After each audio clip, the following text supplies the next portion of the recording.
Hello साथियों, नमस्कार। मैं आपका शुभचिंतक जगन्नाथ।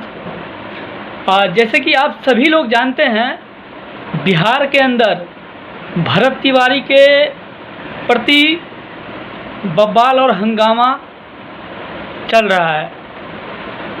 आप मुझे ये बताइए, अपने गांव के प्रति आवाज़ उठाने पे क्या कानून सजा देता है? सीधे इनकाउंटर। क्या अपने भविष्य के खिलाफ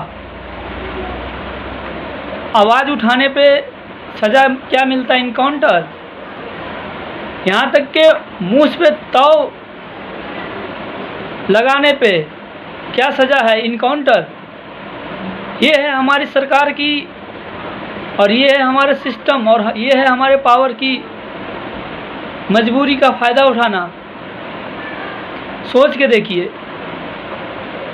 क्या अपने घर परिवार, अपने गांव समाज के लिए आवाज़ उठाना गलत बात है?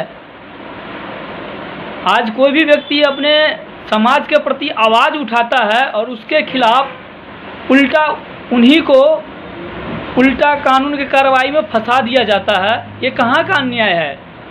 ये हम पूछना चाहेंगे माननीय प्रधानमंत्री, हमारे भारत का जो सिस्टम है, हमारे भारत का जो सरकार है, हम उनसे पूछना चाहेंगे। हमें हक है, हम भी इस देश के जनता हैं, नागरिक हैं, हमें पूरा अधिकार है पूछने का। जब अगला भरत तिवारी ने सरेंडर कर दिया, उसके बावजूद भी इनकाउंटर किया। अगला ने, उसको पता था सरेंडर करने के बाद हाफ मर्डर तो मेरे ऊपर करेगा ही करेगा, जैसे पैर में गोली मारना, समझ गए। फिर भी बंदा निडर, बिना डरे हुए सरेंडर किया, और उसके बावजूद भी उसे मेंटली घोषित कर दिया कि ये पागल है। मेंटली घोषित करने के बाद इससे भगाया और 3 गोली इसके सीधे छेद दिया। और यही नहीं, 3 गोली छेदने के बाद जब उसे हॉस्पिटल ले जा रहा था, फिर भी बंदे के अंदर इतना कॉन्फिडेंस था, इतना एनर्जेट था, अपने गांव वाले को हेलो करते हुए जा रहे थे, मूंछ पे ताव लगाते हुए।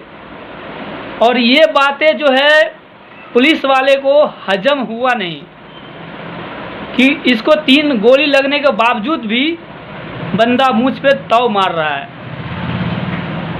और जब हॉस्पिटल पहुंचा तो पहुंचते पहुंचते पता चल रहा है उसकी डेथ हो गई। और जब उसको बॉडी से गोली निकालना शुरू किया तो पूरे 5 गोली बॉडी में से निकला। अब एक यहाँ पॉइंट वाली बात है, सोचने वाली बात है कि वहाँ इनकाउंटर में तो उन्हें 3 गोली लगा था और यहाँ हॉस्पिटल में 5 गोली निकला है। अब खुद सोच के देख लीजिए, गाड़ी के अंदर बैठने के बाद जो बंदा मूंछ पे ताव लगा रहा था, उनको ये चीज़ें बर्दाश्त नहीं हुआ, सहन नहीं हुआ, 2 गोली और कहाँ से वो, बाकी आप समझ ही रहे हैं। तो ये है हमारे देश के प्रधानमंत्री जी। और आज हमारे देश में ऐसे ऐसे प्रधानमंत्री है जो के हाथ में दे रहा है। हमारे देश का विकास होने के वजह, विकास और दलदल में डूबा जा रहा है, और ऐसी उसमें जा रहा है ना, मत ही पूछिए, विकास होने की जगह और बर्बाद हो रहा है। बाकी आप सभी लोग समझदार हैं, अपनी कमेंट, अपनी बात कमेंट में ज़रूर दें, और इस बात के प्रति आप क्या कहना चाहते हैं, क्योंकि भाई आप भी एक देश के नागरिक हो, आप भी देश के जनता हो, और आपको भी बोलने का अधिकार है। पूरा कानून हक दिया है आपको भी आवाज़ उठाने का। आज उनके साथ हुआ, कल किसी और के साथ हो सकता है, हो ना हो, कभी अपने में हो सकता है।